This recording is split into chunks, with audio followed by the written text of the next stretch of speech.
Hello दोस्तों, वैदिक पंचांग के अनुसार गंगा सप्तमी आने वाली है जो कि 2025 में 3 मई को मनाई जाएगी और जो लोग उदय तिथि में मनाते हैं वो मनाएंगे 4 मई को। तो सर्वप्रथम तो आपको गंगा सप्तमी की बहुत बहुत शुभकामनाएं, बधाई। इस दिन वैशाख शुक्ल पक्ष की सप्तमी तिथि सुबह 7:53 पर शुरू होगी और यह तिथि अगले दिन 4 मई को सुबह 7:19 तक रहेगी। यानी कि कई मंदिरों में या कई जगहों पे गंगा सप्तमी 3 मई को मनाई जाएगी और कई जगह 4 मई को मनाई जाएगी, उदय तिथि में 4 मई को। और जो कहा जा रहा है ना कि जो 3 मई को मनाई जाएगी उस दिन पुनर्वसु नक्षत्र और पुष्प नक्षत्र का विशेष योग है, तो ये भी शुभ है। इस दिन आप गरीबों को दान कर सकते हैं, कुछ खाने पीने की चीज दे सकते हैं। और जो 3 मई को मनाई जाएगी ये भी अपने आप में अच्छी है। उदयमान तिथि में रवि पुष्य योग पड़ जाएगा, सर्वार्थ सिद्धि योग पड़ जाएगा, तो उस दिन भी पूजन करने का महत्व है।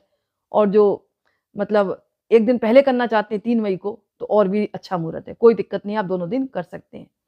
इसके अलावा हिंदू धर्म में कहा जाता है गंगा सप्तमी को सबसे शुभ माना जाता है। मध्यकाल में भगवान शिव की जटाओं से माँ गंगा ने पृथ्वी की ओर अपनी यात्रा आरंभ की थी। कहा जाता है कि गंगा सप्तमी के दिन गंगा में डुबकी लगाने और माँ गंगा की विधि विधान से पूजा करने से व्यक्ति के सभी पापों से मुक्ति मिलती है और उसे मोक्ष की प्राप्ति होती है। अनजाने में किए गए पाप जो है नष्ट होते हैं और जीवन में सकारात्मकता और रिद्धि सिद्धि और यश का सम्मान मिलता है। यह भी कहा जाता है गंगा सप्तमी को गंगा शिव की जटाओं में विराजी थी। पृथ्वी पर इनका अवतरण गंगा दशहरे के दिन हुआ था। धार्मिक पुराणों के अनुसार भगवान शंकर ने अपनी जटाओं से निकलने वाली गंगा को 7 धाराओं में परिवर्तित किया था, यानी उन्होंने परावर्तित कर दिया था। 3 धाराएं नलिनी, हल्दिनी, पावनी है। पश्चिम में सीता, सुचक्षु, सिंधु की धाराएं हैं।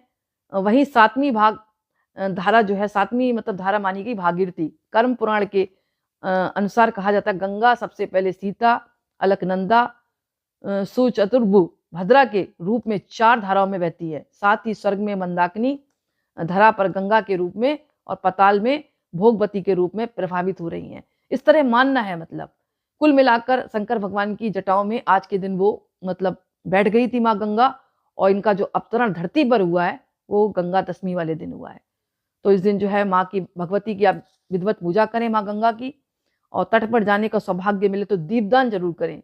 दीपदान जो है आप पान के पत्ते पर रख कर सकते हैं और उनका मिष्ठान से भोग लगाएं, उनके नाम से दान पुण्य करें और माँ गंगा की आरती करें। और माँ से अपने भाग्य उदय होने के लिए, अपनी मनोकामना पूर्ण करने के लिए माँ से प्रार्थना करें। माँ शीघ्र ही जो है भक्तों को अपने आशीर्वाद देती है, उनके जीवन